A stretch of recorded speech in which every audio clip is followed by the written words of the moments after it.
하나님 말씀은 요한복음 10장 19절에서 11장 6절입니다. 요한복음 10장 19절부터 봉독합니다. 이 말씀 때문에 유대인들 사이에 다시 분열이 일어났다. 그들 가운데 많은 이들이 말하기를 이 사람이 악령 들려서 미쳤는데 어찌하여 너희들은 이 사람이 말을 듣느냐 하고, 또 다른 이들이 말하기를 이 말은 악령 들린 자의 말이 아니니 악령이 맹인들의 눈을 뜨게 할 수 있겠느냐라고 하였다. 그때 예루살렘에 있는 수전절이 이르렀고 때는 겨울이었다. 예수께서 성전 안에 있는 솔로몬의 행각을 거닐고 계셨는데 유대인들이 그분을 에워싸고 말하기를 당신이 언제까지 우리의 마음에 의심이 들게 하겠습니까? 당신이 그리스도라면 우리에게 분명히 말씀하소서 하니 예수께서 그들에게 대답하셨다.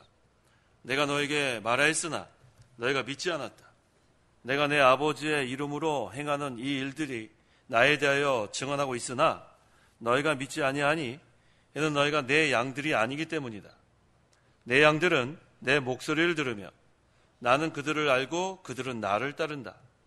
내가 그들에게 영생을 주니 그들은 영원히 멸망하지 않을 것이며 또 아무도 그들을 내 손에서 빼앗아갈 수 없을 것이다.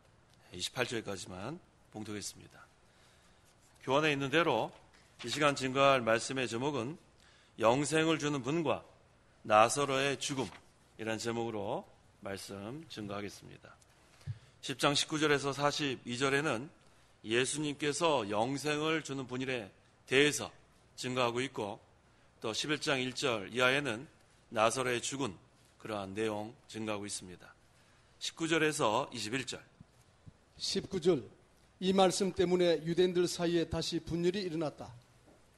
그들 가운데 많은 이들이 말하기를 이 사람이 악령 들려서 미쳤는데 어찌하여 너희들은 이 사람의 말을 듣느냐 하고, 또 다른 이들이 말하기를 이 말은 악령 들린 자의 말이 아니니 악령이 맹인들의 눈을 뜨게 할 수 있겠느냐라고 하였다. 예수님께서 목자와 양들에 대한 비유를 말씀하신 후에 이 유대인들 사이에 분열이 일어났어요. 또 맹인의 눈을 또 뜨게 한 후에 또 분열이 일어났습니다.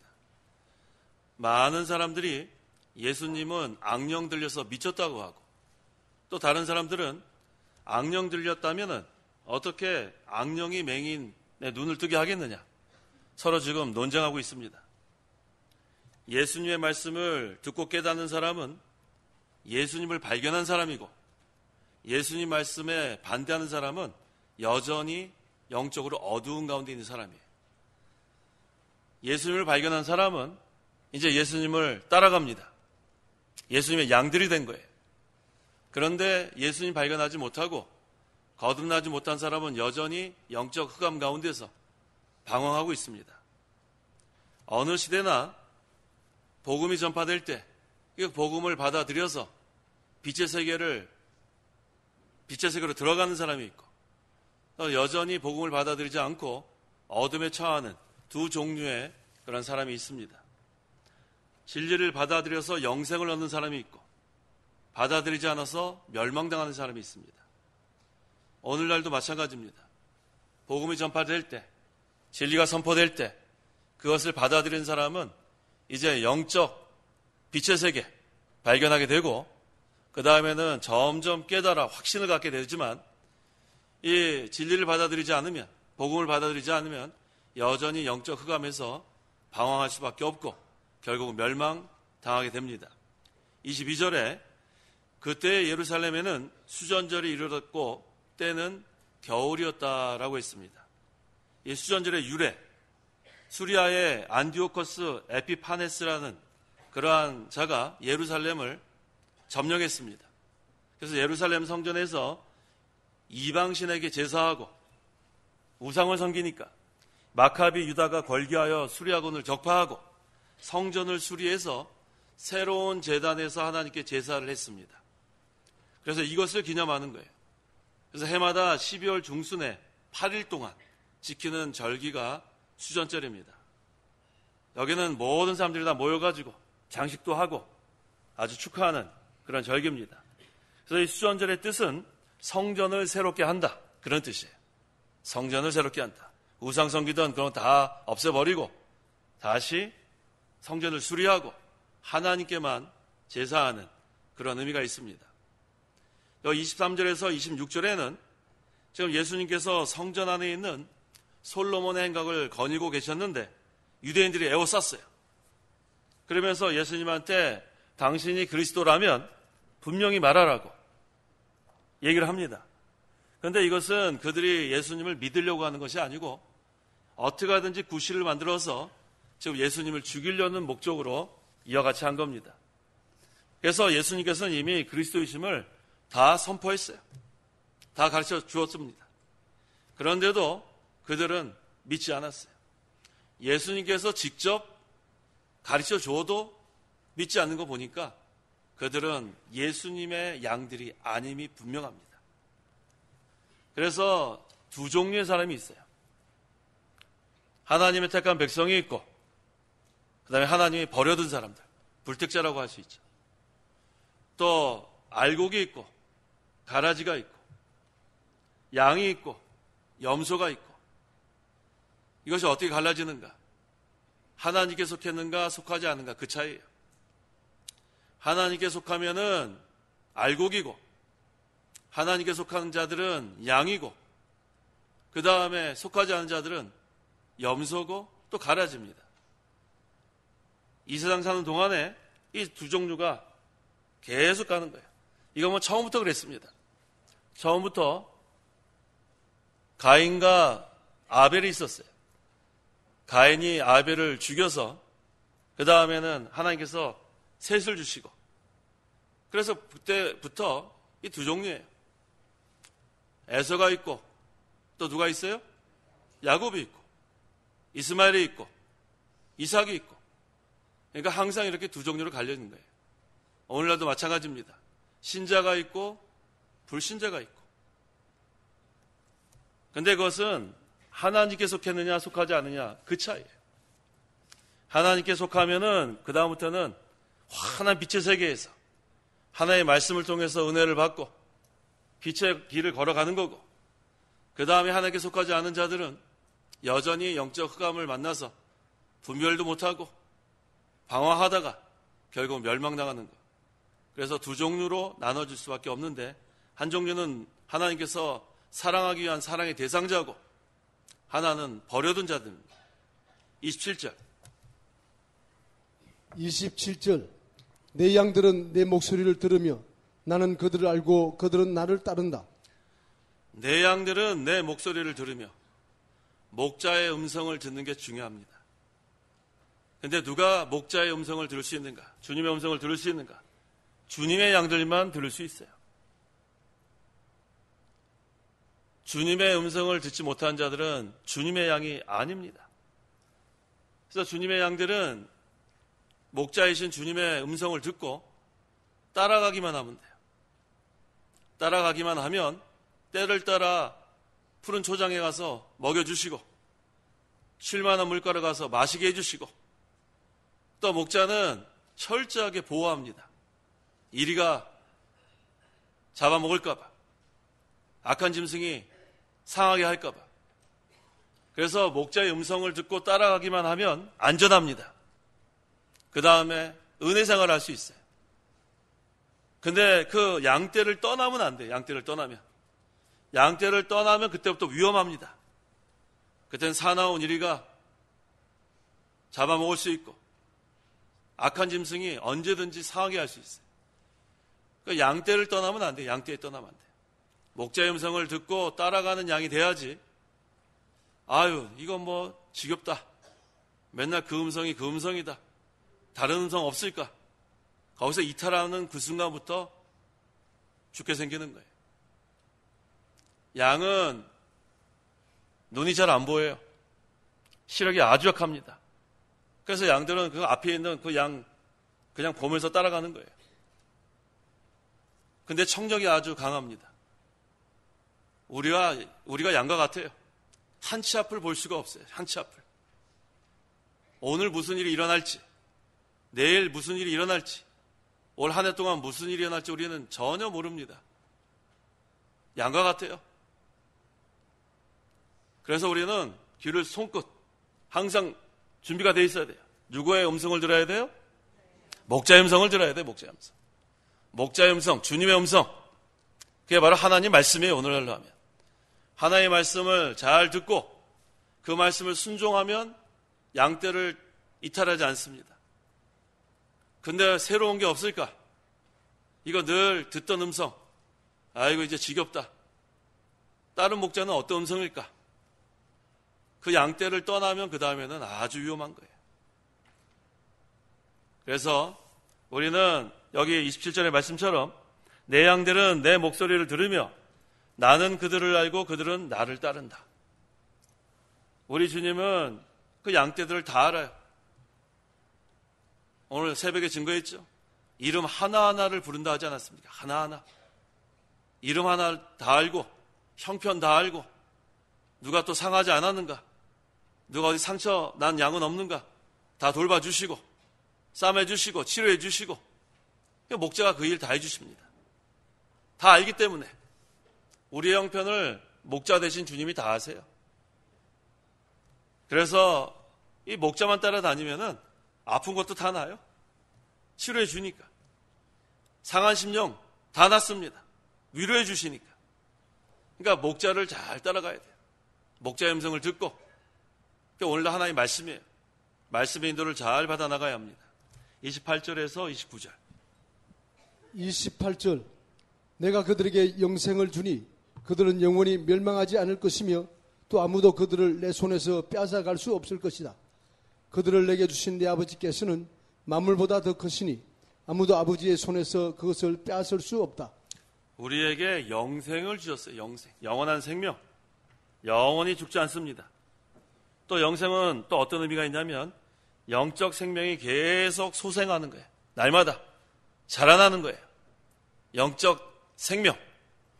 그러니까 우리가 하늘나라 가서 영원히 사는 것은 벌써 주어졌어요. 그 다음에 날마다 이 영적 생명의 역사, 이게 날마다 일어나야 돼. 우리가 자라나야 돼. 중생한 영은 자라납니다. 예수님을 점점 닮아갑니다. 이게 날마다. 그래서 우리가 이 영생 주시는 분은 예수님밖에 없어요. 그 어떤 다른 방법이 없습니다. 그래서 우리는 예수님을 믿음으로 다 영원한 생명을 얻었고 이제 목자 되신 주님의 음성을 듣고 따라가면서 날마다 영적 생명의 역사 우리가 누리며 삽니다. 내 아버지는 만물보다 더 크시니라고 했죠. 하나님은 영원 자존자입니다. 하나님은 창조자고 하나님은 통치자고 모든 만물을 다스리시는 분이 하나님이에요. 그래서 내 아버지는 만물보다 더 크시다. 그래서 우리는 그 하나님의 자녀들이고 하나님의 백성들이에요. 그래서 안전한 거예요. 모든 것은 다 하나님의 주권에 있습니다. 하나님이 계획하신 그대로 이루어지는 거예요. 하나님의 정하신 때를 따라 또 하나님의 정하신 방법을 따라 모든 것이 운행되고 질서 있게 진행되고 있습니다. 그 하나님께서 우리의 아버지이기 때문에 여기 29절에 뭐라고 했습니까? 아무도 아버지의 손에서 그것을 빼앗을 수 없다라고 했어요. 이게 바로 구원의 확신이에요.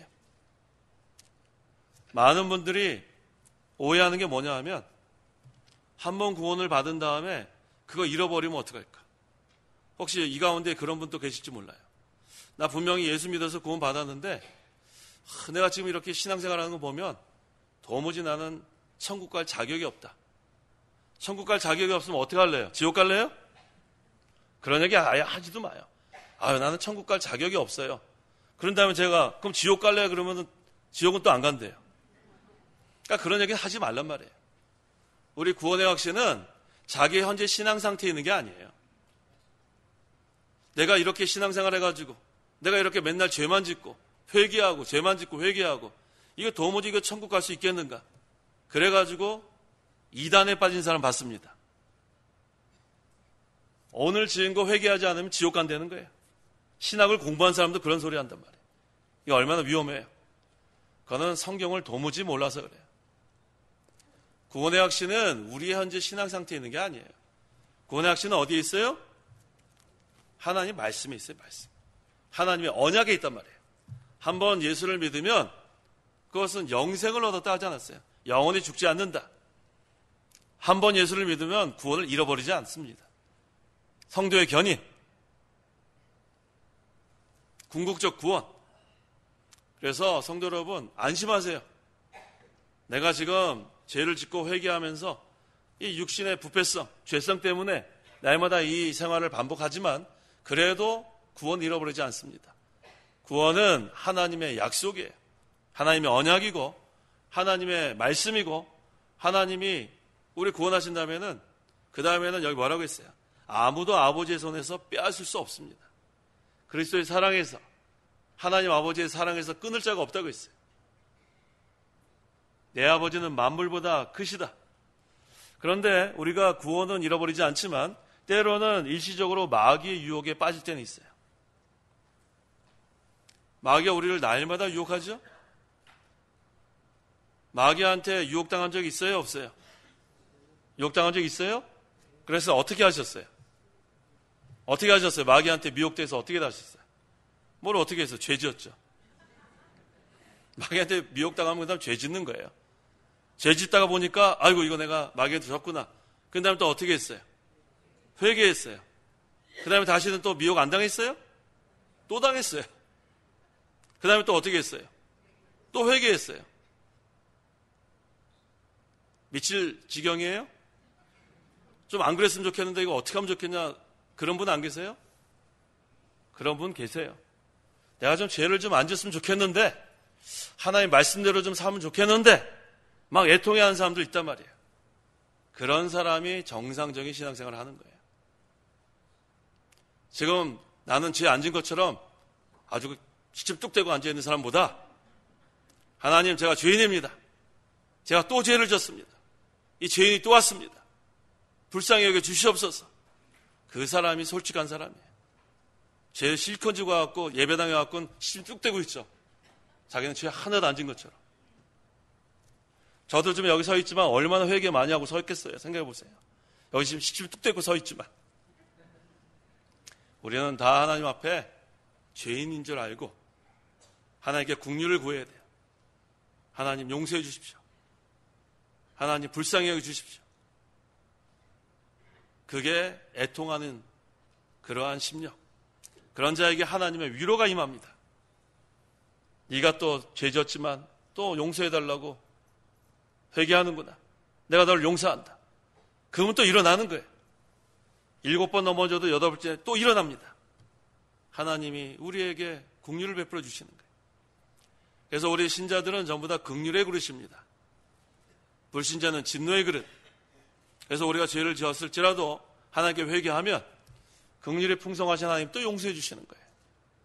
그러면 또 우리가 하나님 감사합니다 하다가 또 마귀한테 또 유혹당해서 또 죄를 지고 또 회개하고 하지만 그렇게 살고 싶지 않은데 우리가 연약해서 그런 생활을 할지라도 애통하는 자는 하나님의 위로가 임합니다. 그러면서 점점 우리가 변화되는 거예요. 점점 자라나는 겁니다. 30절에 나와 아버지는 하나이다.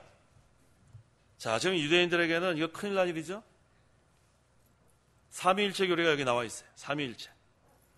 하나님은 한 분인데 성부 하나님, 성자 하나님, 성령 하나님. 근데 여기서 삼위라는 그 위, 이 위라는 것이 영어로 포지션이 아니에요. 위치라는 그 위가 아니고 person이라는 위예요. 성부의 신격, 인격, 그 다음에 위격, 또 성자의 인격, 또 성령의 인격, 뭐 인격, 위격, 뭐 여러 가지 그런 표현이 있는데 이 영어로 person이라는 것은 뭐냐 하면 한 사람, 두 사람 할 때 person이라는 말을 쓰죠. one person, two persons, three persons. 그러니까 성부 하나님이 계시고 성자 하나님이 계시고 성령 하나님이 계신데 그 하나님은 또 한 분이라는 거예요. 그게 삼위일체 교류입니다. 이건 위치가 아니에요. 성부의 위치, 성자의 위치, 성령의 위치, 포지션이 아니고 person입니다. 성부 하나님이, 성자 하나님이 계시고 성령 하나님이 계신데 그 하나님은 한 분이다. 근데 이것은 우리가 어떻게 설명할 수 있는 방법이 없어요. 어떤 비유도 할 수가 없고 왜? 이 세상에는 삼위일체가 존재하지 않기 때문에 하나님만 삼위일체이기 때문에. 그래서 우리는 믿기만 하면 돼요. 성부 하나님의 사역이 있고 성자 하나님의 사역이 있고 성령 하나님의 사역이 있는데 하나님은 한 분이다. 그렇게 믿기만 하면 됩니다. 이해할 수는 없어요. 그래서 믿어야 합니다. 31절, 32절. 31절 유대인들이 예수님을 치려고 다시 돌을 드니 예수께서 그들에게 말씀하셨다. 내가 너희에게 아버지께로 온 선한 일들을 많이 보였는데 그 가운데 어떤 일로 나를 돌로 치려 하느냐. 자, 지금 예수님께서 나와 아버지는 하나이다 그러니까 우리는 벌써 어떻게 할지 알고 있었죠? 알고 있었어요? 모르고 있었어요? 돌 들겠죠. 돌 들겠죠. 예수님 지금 하나님과 예수님이 하나라 그러니까 우리가 생각하는 그대로 유대인들이 예수님을 치려고 다시 돌을 들었어요. 그 다음에 예수님께서 뭐라고 말씀하셨어요? 내가 너희에게 아버지께로부터 온 선한 일들을 많이 보였는데 이미 얼마나 많이 가르쳤고 그리스도이심을 선포하셨는지 모릅니다. 그런데 어떤 일로 나를 돌로 치려 하느냐. 참 어리석은 자들이에요. 얼마나 어리석은지 모릅니다. 예수님께서 직접 그리스도이심을 증거해도 그들은 그 예수님을 돌로 치려고 하고 있어요. 왜 그러냐면 거듭나지 못했기 때문에 그래요. 여전히 영적 흑암 가운데 있기 때문에 예수님께서 그리스도라고 선언하셔도 선포하셔도 여전히 믿지 못합니다. 오늘날은 예수님이 그리스도라고 선포하는 자에게 오늘날은 뭐 돌을 들진 않죠. 우리 전도하다 돌 맞으신 분 계세요? 전도하다 돌 맞으신 분. 돌로 치는 그런 시대는 아니죠. 하지만 핍박은 합니다. 오늘날도 우리나라는 뭐 전도하면서 그렇게 핍박당하지 않지만 지금 이렇게 그 기독교 이렇게 반대하는 국가에서는 엄청 핍박을 당하고 있어요. 예수님 당시에 예수님을 돌로 치려고 하는 그런 자들 같은 그런 영적 흑암에 있는 자들이 하나님의 이 복음을 선포하는 자들을 핍박합니다. 33절. 33절 유대인들이 그분께 대답하기를 우리가 당신을 돌로 치려는 것은 선한 일 때문이 아니라 하나님을 모독했기 때문이요 이는 당신이 사람이면서 자신을 하나님이라고 하였기 때문이요 하니. 이들은 육신대로만 생각하는 사람들이에요. 영적 흑암에 있기 때문에 도무지 알 길이 없어요. 영의 세계를. 그래서 왜 우리가 지금 돌로 치려고 하는지 아느냐? 그것은 하나님을 모독했기 때문이다. 이들은 삼위일체 교리를 알 수가 없죠. 성부 하나님, 성자 하나님, 성령 하나님에 대해서 알 길이 없어요. 그렇기 때문에 이 사람들은 지금 예수님을 돌로 치려고 하는 겁니다. 34절, 35절. 34절 예수께서 그들에게 대답하셨다. 너희 율법에 내가 너희를 신들이라고 하였다라고 기록되어 있지 않느냐. 하나님의 말씀이 임한 자들을 하나님께서 신들이라고 부르셨으며 성경은 폐하여질 수 없으니. 자, 이 34절, 35절은 우리가 잘 해석을 해야 되겠는데 예수님께서 인용하신 그 시편 82편 그 6절 찾아보세요. 6절 내가 말한다. 너희는 신들이며 모두 지극히 높으신 분들의 아들이나. 그 다음에 82편 1절. 1절 하나님께서 신의 회중에 일어나 재판장들 가운데서 심판하신다. 자, 여기 지금 시편 82편 6절을 먼저 인용했는데 너희는 신들이며 라고 했습니다. 재판장들이 하나님의 말씀대로 재판을 하면 그 재판장들에게 신적인 권위가 있습니다. 그래서 여기서 신들이며 한 것은 그 신적인 권위를 의미하는 거예요. 신이라는 게 아니고 재판장들에게 하나님의 말씀대로 재판할 때는 신적인 권위가 있다. 그래서 너희는 신들이며 이렇게 표현한 거예요. 여기 신들이 복수로 쓰여졌으니까 신적인 권위가 있는 재판장들 여러 명을 여기서 가리킵니다. 또 시편 82편 1절에는 하나님께서 신의 회중에서 일어나 재판장들 가운데서 심판하신다. 재판장들 나오죠? 나오죠?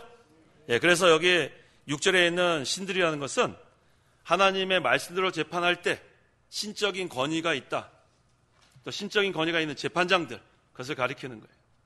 그래서 이 재판장들을 신들이라 이렇게 번역할 수 있습니다. 그 다음에 또 여기 시편 82편 1절에 신의 회중이라 그랬는데 이 신의 회중은 이스라엘 또는 교회를 가리킵니다. 그러니까 여기서 이 시는 재판장들을 가리키는 거예요. 그래서 하나님께서 그 가운데 계시고 재판장들이 하나님의 말씀대로 재판할 때 그들에게는 신적인 권위가 있다는 거예요. 그래서 신들이라 그랬지 이걸 그대로 문자적으로 해석하면 안 됩니다. 그래서 예수님께서 성경이 하나님의 말씀이며 폐하여 줄 수 없는 절대적 권위가 있다는 것을 여기서 가르쳐 주는 거예요. 36절. 36절. 그런데 아버지께서 거룩하게 하여 세상에 보내신 자가 나는 하나님의 아들이다 라고 말한 것 때문에 너희가 어찌 당신이 하나님을 모욕하였다라고 하느냐. 예수님께서 하나님의 말씀이 임한 자들, 즉 재판관들을 신들이라고 했는데 이 시편의 말씀을 인용한 이유가 뭐냐면 하나님 아버지께서 이 세상에 보내신 자가 바로 하나님의 아들, 그 신적 권위가 있다는 것을 여기서 나타나기 위해서 이와 같이 말씀하신 거예요. 왜냐하면 지금 유대인들이 자꾸만 예수님을 하나님을 모독했다, 돌로 치려고 하니까 예수님께서 시편 82편을 인용하시면서 예수님 하나님의 아들이다, 그런 권위가 있음을 여기서 가르쳐 주는 겁니다. 37절, 38절. 37절. 내가 내 아버지의 일들을 하지 않는다면 나를 믿지 마라. 그러나 내가 행한다면 너희가 나를 믿지 않더라도 그 일들을 믿으라. 그러면 아버지께서 내 안에 계시고 내가 아버지 안에 있음을 깨달아 알게 될 것이다. 내 아버지의 일들은 무엇인가? 그것은 하나님의 구원운동이에요. 예수님께서 이 세상에 오신 것은 육신의 병을 고쳐주러 오신 거 아니에요. 하나님께서 예수님을 이 땅에 보내신 것은 죽은 영혼을 살리고 영적으로 병든 자들을 고쳐주러 그렇게 보내신 거예요. 그리스도를 통해서 이 일들을 하시는데, 근데 예수님께서 육신의 병 많이 고쳤어요? 안 고쳤어요? 왜 고쳤어요? 그렇죠. 심령의 병, 영적인 병을 고쳐주는 것을 알게 하기 위한 표적입니다. 그래서 우리가 오해하면 안 됩니다. 예수님께서는 이 세상에 오신 것이 하나님의 택한 백성을 구원하러 오신 거예요. 예수의 뜻이 뭐예요? 자기 백성을 그들의 죄에서 구원할 자. 누구 백성이요? 자기 백성. 그래서 예수의 뜻을 우리가 알면은 제한적 속죄 분명히 할 수 있어요. 예수님은 온 인류를 위해서 오신 게 아니고 자기 백성을 그들의 죄에서 구원하러 오신 거예요. 그래서 우리는 예수님을 믿음으로 우리는 다 구원받았고, 그 다음에 여기 또 아버지의 일들, 내가 내 아버지의 일들을 하지 않는다면 나를 믿지 마라. 예수님은 하나님의 구원운동 하러 오셨기 때문에 믿어야 돼요. 내가 행한다면 너희가 나를 믿지 않더라도 그 일들은 믿어라. 하나님의 구원운동. 아버지께서 내 안에 계시고 내가 아버지 안에 있음을 깨달아 알게 될 것이다. 우리가 예수님을 믿으면 그 다음에 그리스도와의 연합. 그리스도의 연합은 뭐예요? 그리스도는 내 안에, 나는 그리스도 안에 있는 게 그리스도와의 연합이에요. 이제 우리는 하나님과 끊어졌던, 단절됐던, 그 죽었던 영이 이제는 하나님과 연결이 됐어요.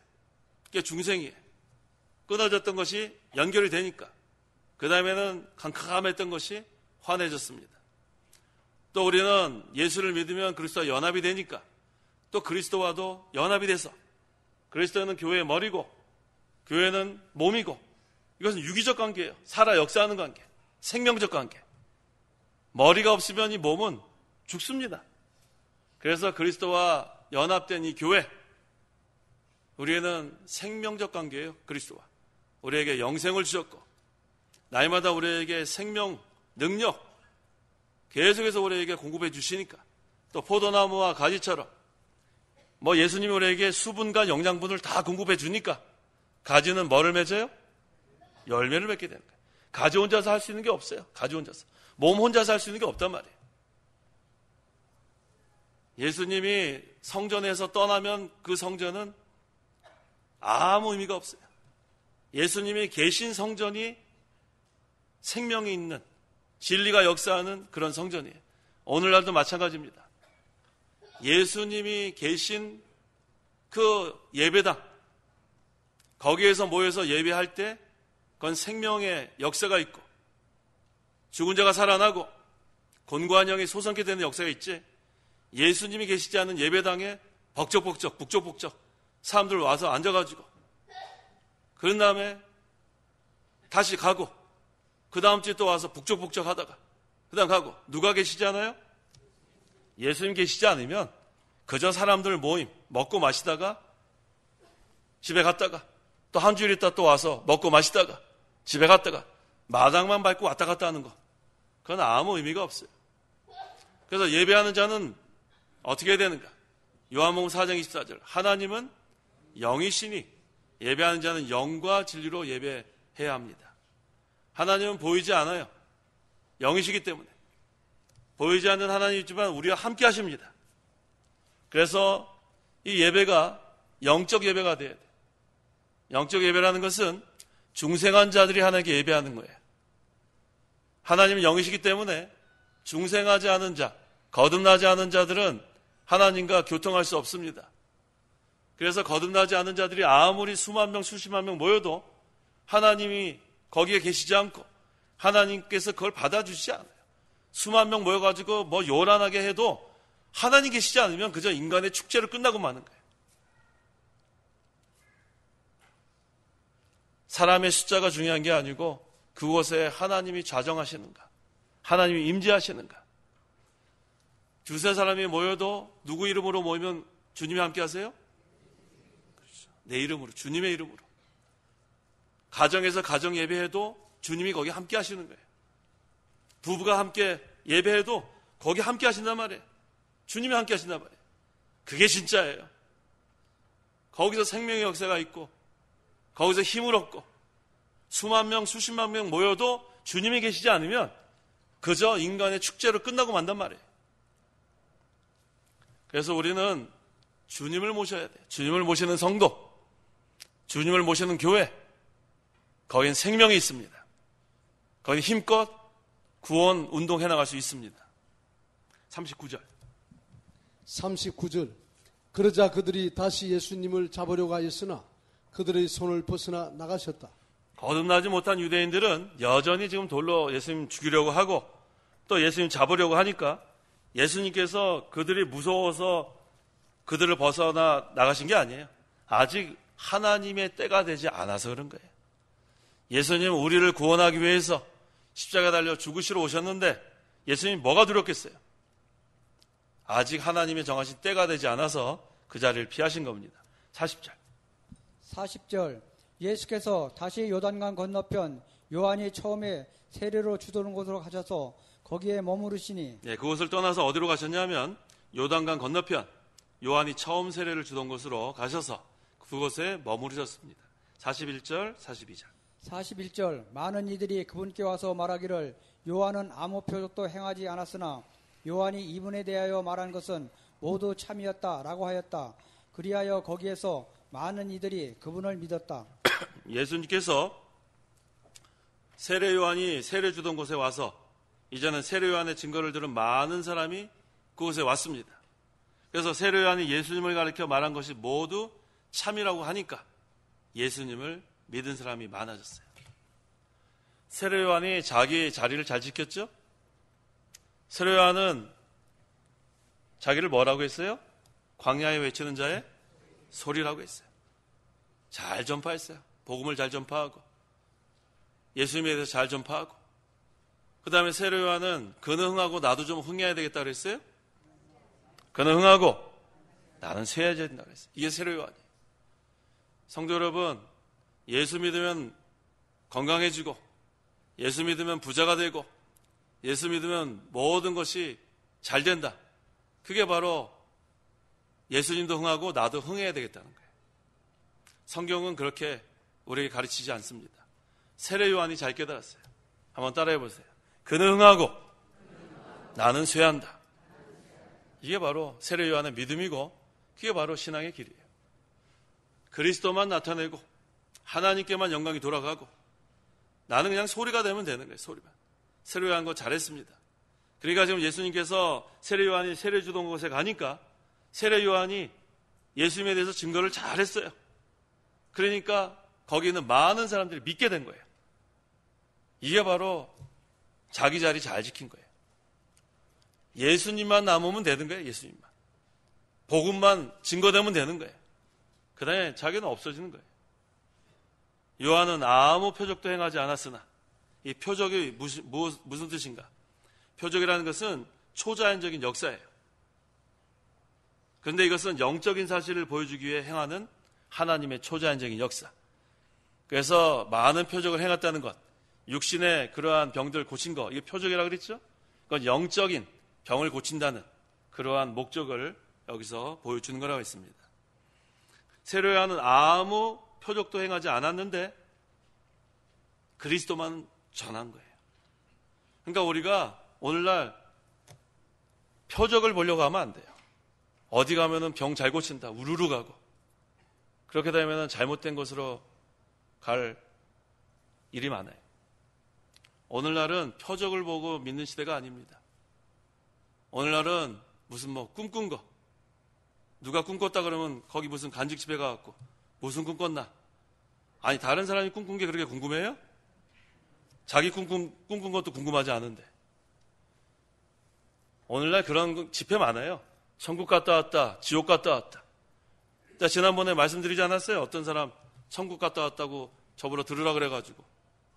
그래갖고 안 들으려다 한번 들어왔다 그랬죠. 그랬더니 뭐가 천국에 온 걸 환영했다고요? 새들이 환영하더라고요. 새들이 한국말 하더라고요. 한국말. 새들이 나는 새입니다. 천국에 온 거 환영합니다. 짹짹짹. 참 살다 별일을 다 봐요. 근데 그걸 또 믿는 사람이 있단 말이에요. 참 이상하죠? 이상한 거 아니에요. 영적 흑암에 있는 자들은 믿어요. 거듭나지 못한 사람들은 신기한 걸 따라간단 말이에요. 이게 얼마나 어리석어요. 오늘날 그러한 자들 많습니다. 신학을 공부해도 분별 못한 사람도 있고. 이게 결국은 뭐냐면 거듭나야 되고, 그 다음에 누구의 음성만 들어야 돼요? 목자의 음성, 주님의 음성만 들어야 돼요. 주님의 음성. 그러니까 자꾸만 신기한 거 따라가려고 그러면 안 돼요. 자기가 확실하게 믿은 거, 그 말씀에 그대로 거해야 돼요. 누구한테 배웠는가를 알고, 그 다음에 자기가 배운 진리, 그곳에 머물고 확신을 가지고 그렇게 신앙생활을 해나가는 겁니다. 자꾸 새로운 것을 찾아다니면 안 돼요. 그러다가 미혹당합니다. 자, 여기까지 우리 10장 하고, 그 다음에 11장, 이제 나사로의 죽음에 대해서 증거합니다. 11장. 우리 목사님, 그 강에서 거기 보시면 11장은 나사로장입니다. 첫째, 나사로가 죽음. 둘째, 예수께서 나사로 죽은 곳에 가심. 셋째, 예수께서 나사로를 다시 살리심. 넷째, 나사로 살린 결과. 1절. 1절 어떤 병자가 있었는데 그는 마리아와 그 여자의 자매 마르다의 마을 베다니에 사는 나사로였다. 베다니는 예루살렘으로부터 한 3km 정도 떨어져 있는 마을입니다. 이 마을에 예수님을 믿는 한 가정이 있었는데 3남매예요. 누구예요? 마르다, 마리아, 나사로. 지금 베단이라는 마을에 마르다, 마리아, 나사로가 살고 있었는데 이 가정은 믿는 가정이에요. 근데 그 중에 누가 병이 들었어요? 나사로가 병이 들었습니다. 2절. 2절 마리아는 주께 향유를 붓고 자기의 머리털로 주님의 발을 씻은 여자애였고 그 여자의 오빠인 나사로가 병들어 있었다. 네, 마리아는 어떤 사람이라고 여기 설명합니까? 예수님께 향유를 붓고 자기 머리털로 그 발을 씻기던 그 마리아. 믿음 있는 그런 마리아. 이 기름 부음 받은 것은 그 요한복음 12장 1절 이하에 기록되어 있습니다.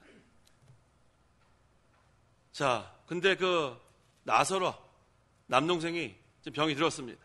3절. 3절. 그러므로 너희들이 예수께 사람을 보내어 말하기를 주님 보소서 주께서 사랑하시는 자가 병들었습니다 하니. 자, 여기 보니까 지금 나사로를 어떻게 표현했냐면 주께서 사랑하시는 자. 주께서 사랑하시는 자가 병들었습니다.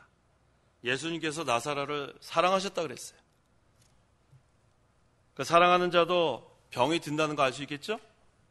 예수님이 사랑한다고 해서 병 안 드는 거 아니에요. 그래서 우리는 예수 믿으면 무조건 건강해진다가 아니라는 거예요. 예수님이 사랑하는 자도 이 본문에 보니까 병이 들었어요. 5절. 5절.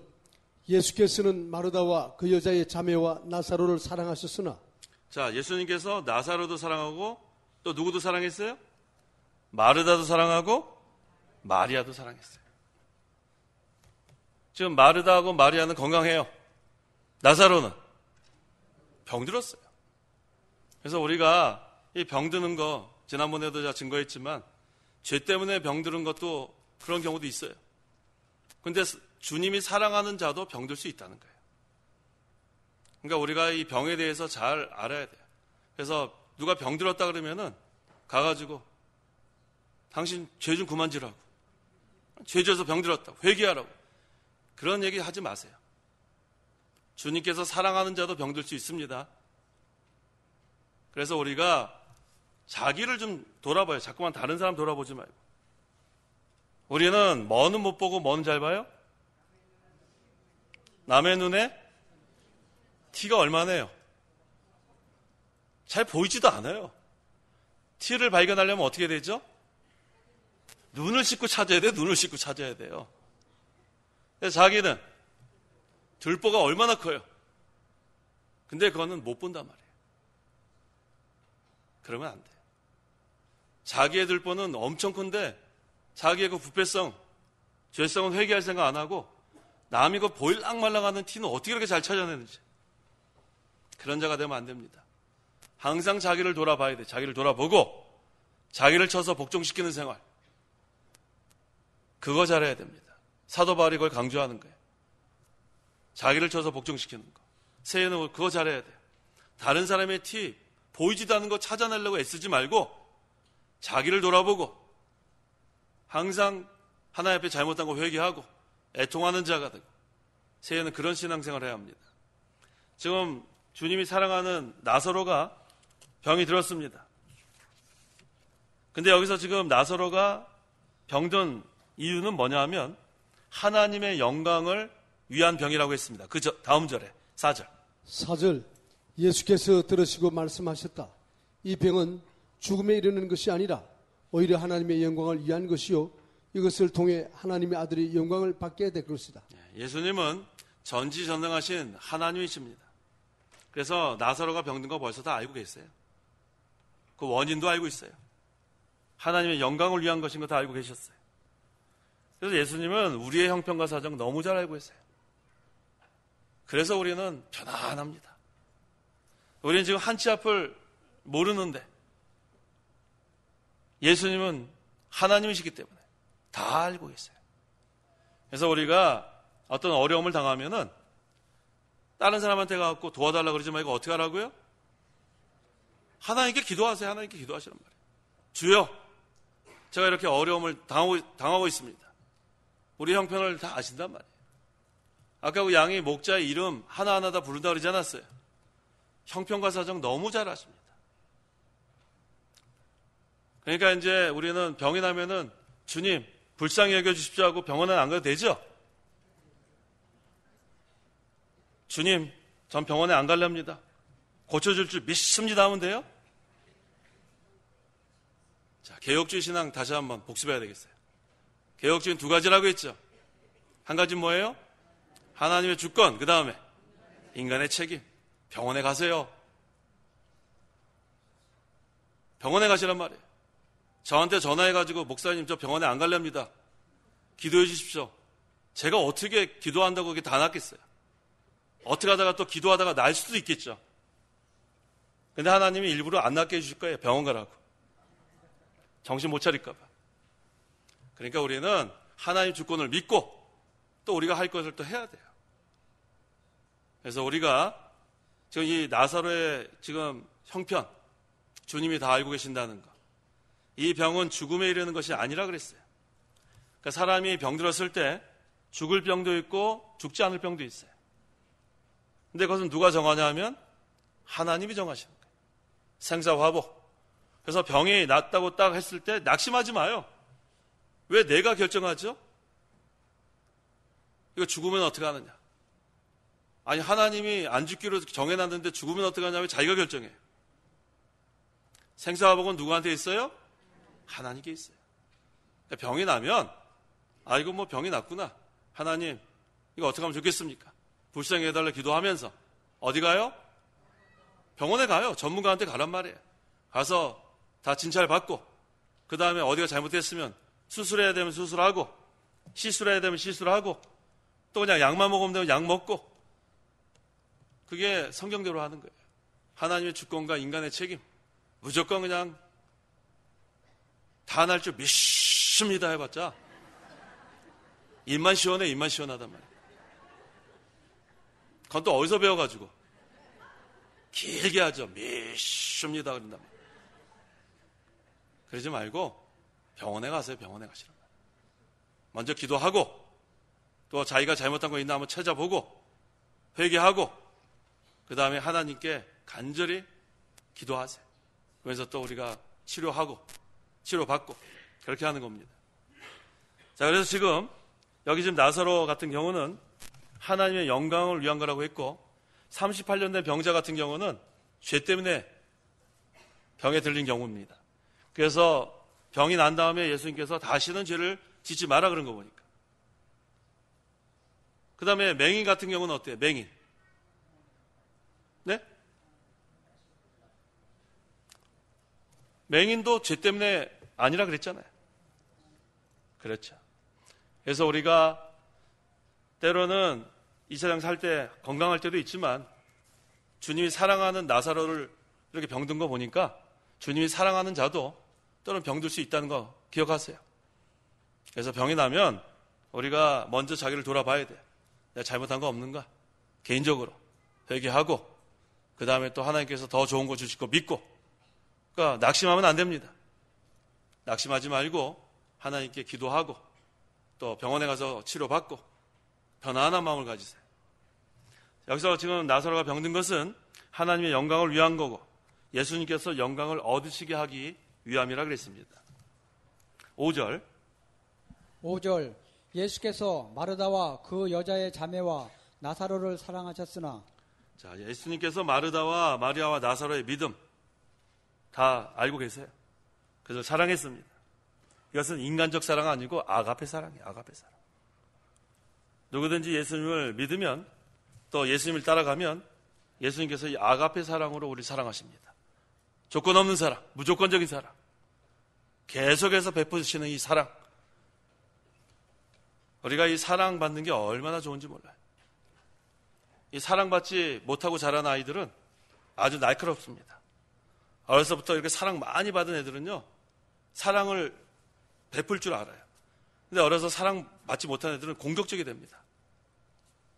그래서 우리가 어렸을 때부터 많이 사랑해야 돼, 많이 사랑. 근데 우리는 누구의 사랑을 듬뿍 받았어요? 하나님의 사랑, 또 예수님의 사랑. 그러니까 우리는 어떤 사람이 돼야 되겠어요? 사랑하는 사람이 돼야죠. 얼마나 지금 사랑을 많이 받았는지 몰라요. 지금 그 사랑, 폭포수와 같은 사랑. 그런데 바짝 말라가지고 공격적인 사람 되면 안 돼요.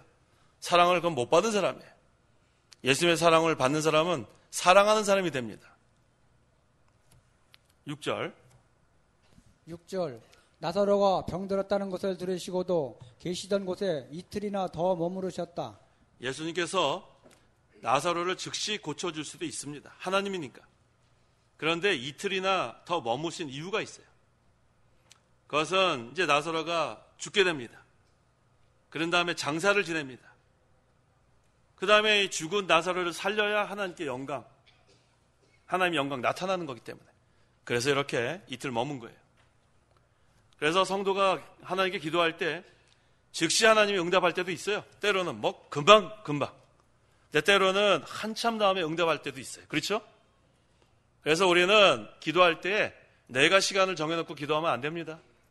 하나님, 올해는 제가 뭐를 해야 되겠는데 꼭 해달라 그러면 안 돼요. 아주 유치한 기도예요. 우리 어린아이들 나 사줘 그럴 때 우리 부모님들 다 사줘요? 다 사줘요? 부모님들은 잘 안 사주는데 할머니들이 다 사줘요. 할머니들 다 사주면 안 돼요.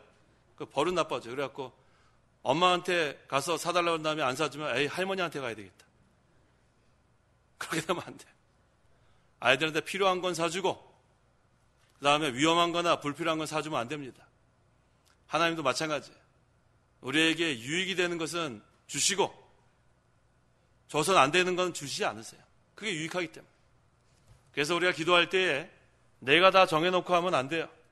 시간도 내가 정해놓으면 안 되고 그 다음에 꼭 달라고 그래도 안 돼요. 하나님의 뜻대로 해달라고 그래요. 하나님 뜻대로. 우리에게 필요하면 하나님 주실 거고 우리에게 필요하지 않으면 주지 않으세요. 아무리 매달려도 안 됩니다. 그래서 우리가 기도할 때 하나님이 뜻대로 하는 기도. 7절에서 8절. 7절 그 후에 제자들에게 말씀하시기를 우리가 다시 유대로 가자라고 하셨다. 제자들이 말하기를 방금 유대인들이 랍비님을 돌로 치려고 하였는데 다시 그리로 가려 하십니까? 자, 지금 제자들에게 다시 유대로 가자 그랬더니 제자들이 지금 아주 겁이 났어요. 왜 그래요? 방금 유대인들이 예수님한테 어떻게 하려고 그랬어요? 돌로 치려고 했는데 다시 그곳으로 가자 그러니까 지금 두려워서 그렇게 좀 죽게 될까 봐 이렇게 얘기한 겁니다. 9절에서 10절. 9절 예수께서 대답하셨다. 낮이 12시간이 아니냐. 만일 사람이 낮에 걸어다니면 이 세상의 빛을 보기 때문에 넘어지지 아니하나 만일 사람이 밤에 걸어다니면 빛이 그 사람 안에 없으므로 넘어진다. 지금 아직은 낮입니다. 빛이 있는 때예요.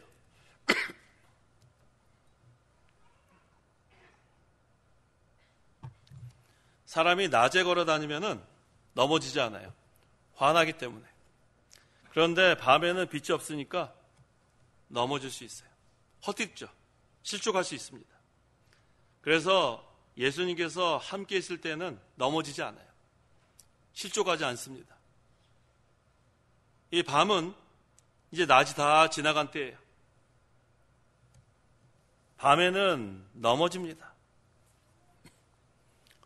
그 다음에 낮에는 일하는 시간이고 밤에는 일할 수 없는 시간이에요.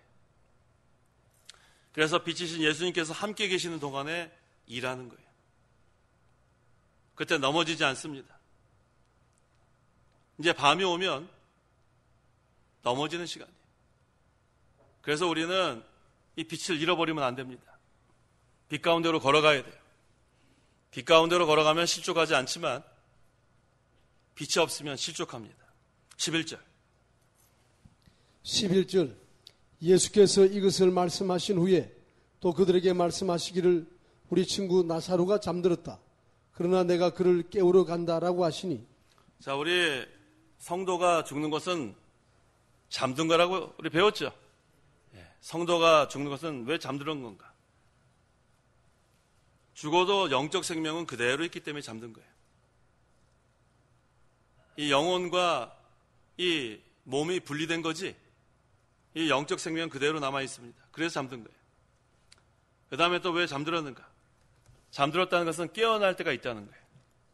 그래서 성도는 사망이 아닙니다. 죽어 망하는 거 아니고 우리는 잠자는 거예요. 그래서 우리 가족 가운데 부모님이나 형제 자매나 또 자녀나 우리 먼저 하늘나라 간 그런 가정이 있죠. 그 가족들이 지금 잠자는 거예요. 다시 깨어날 때 만납니다. 소망이 있어요. 그게 바로 부활의 소망이에요. 성도에게 주신 하나님의 큰 복입니다. 나사로가 죽은 것도 예수님이 가셔서 다시 살려줄 거기 때문에 잠들었다고 이렇게 말씀하신 거예요. 예수님이 뭐라고 말씀하시냐면 내가 그를 깨우러 간다. 이것은 무슨 뜻이냐면 죽은 나사로를 내가 살리러 간다 그런 뜻이에요. 근데 제자들은 지금 뭐라 그랬나 보세요. 12절 13절. 12절 제자들이 말하였다. 주님 만일 그가 잠들었으면 낫겠습니다. 예수께서는 그의 죽음에 관하여 말씀하셨으나 그들은 그가 잠들어신다고 말씀하시는 줄로 생각하였다. 제자들은 아직 영적 생명에 대해서 잘 모릅니다. 부활에 대해서도 아직 잘 몰라요. 그러니까 육신적으로만 생각하니까 나사로가 진짜 잠자고 있는 줄 알았어요. 그래서 주님, 만일 그가 잠들었으면 낫겠습니다. 지금 제자들은 나사로가 지금 잠들고 쉬고 있는 줄 알았어요. 그랬더니 예수님께서 뭐라고 말씀하셨어요? 14절. 다 같이. 그러므로 예수께서 그들에게 명백히 말씀하시기를 나사로가 죽었다. 나사로는 죽었어요. 여기 잠들었다는 것은, 우리 성도가 잠든 것은 영적 생명이 그대로 남아있기 때문에 잠들었다 그런 거고, 또 깨어날 때가 있기 때문에 잠들었다고 예수님께서 말씀하신 거지, 나사로는 실제로는 죽었습니다. 15절에 내가 거기에 있지 않았던 것을 너희를 위하여 기뻐한다. 이는 너희로 믿게 하기 위한 것이나 이제 그에게로 가자 하시니.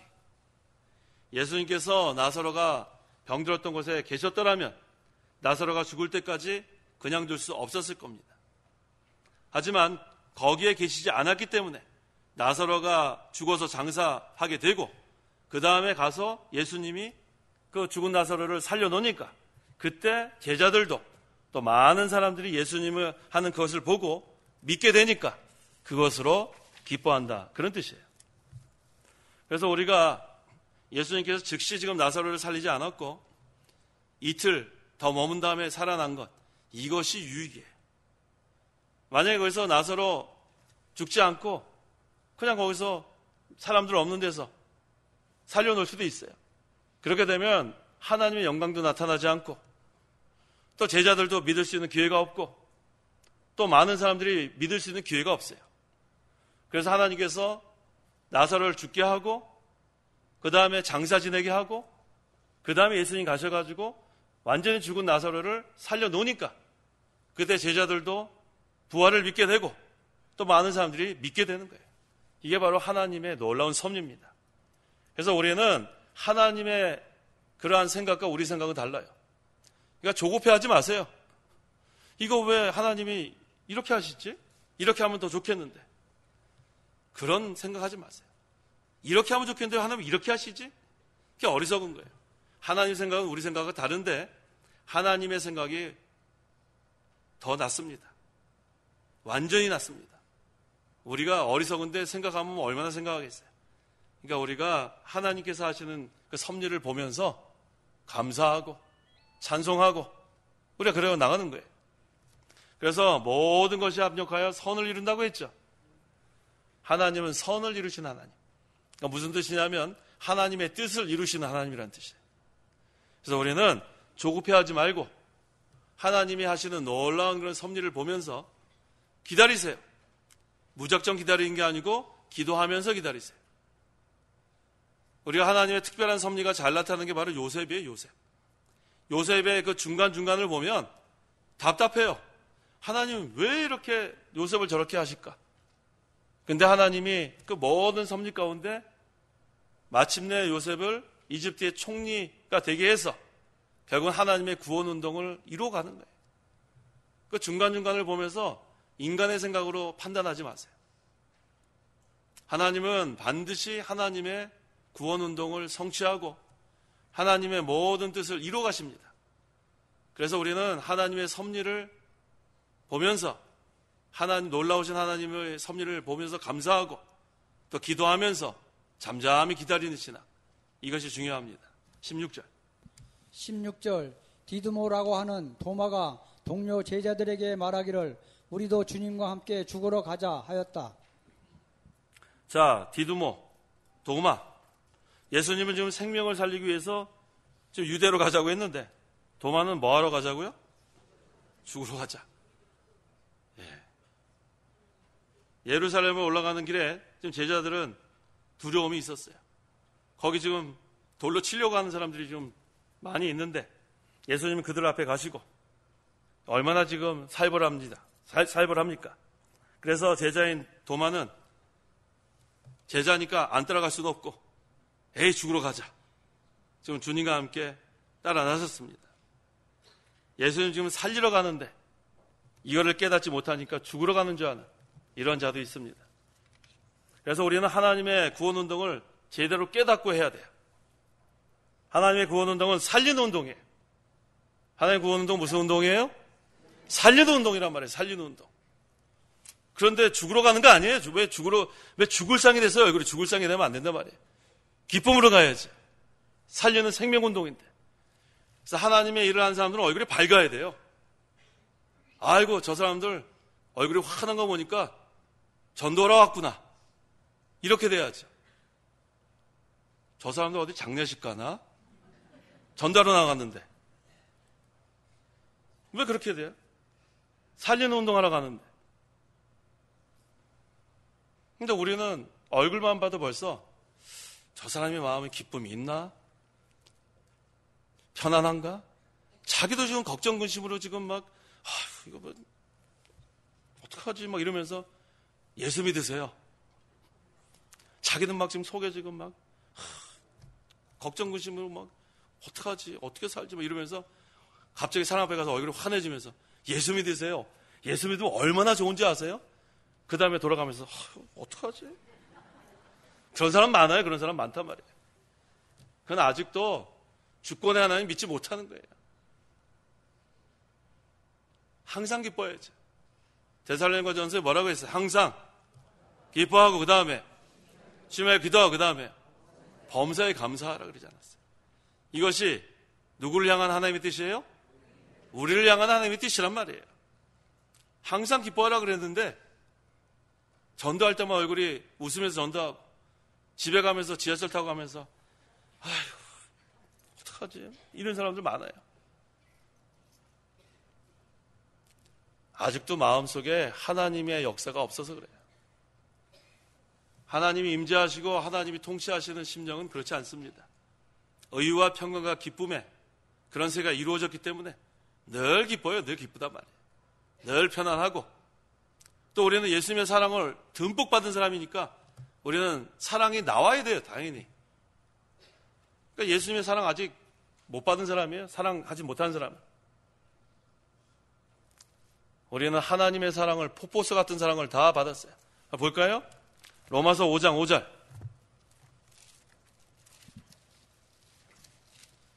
5절.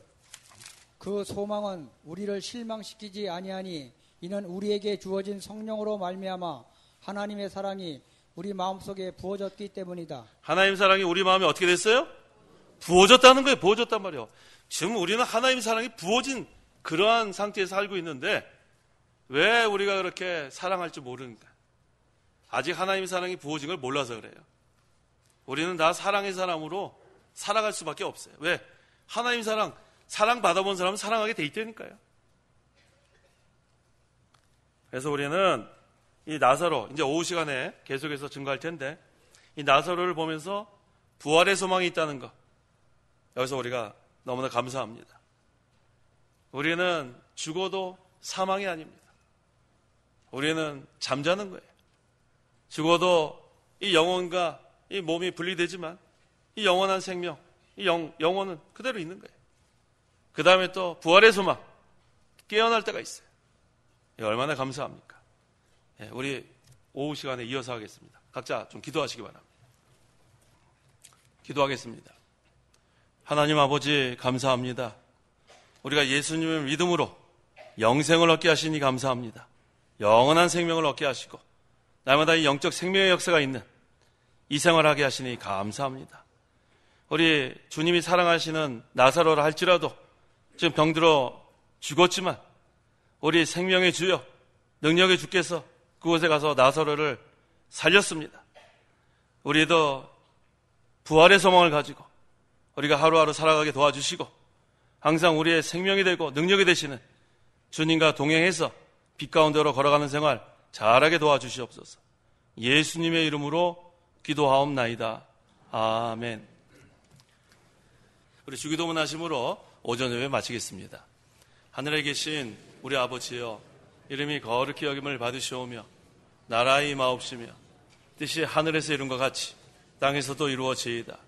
오늘날 우리에게 일용할 양식을 주옵시고 우리가 우리에게 죄 지은 자를 사하여 준 것 같이 우리 죄를 사하여 주옵시고 우리를 시험에 들게 하지 마옵시고 다만 악에서 구하옵소서. 대개 나라와 권세와 영광이 아버지께 영원히 있사옵나이다. 아멘.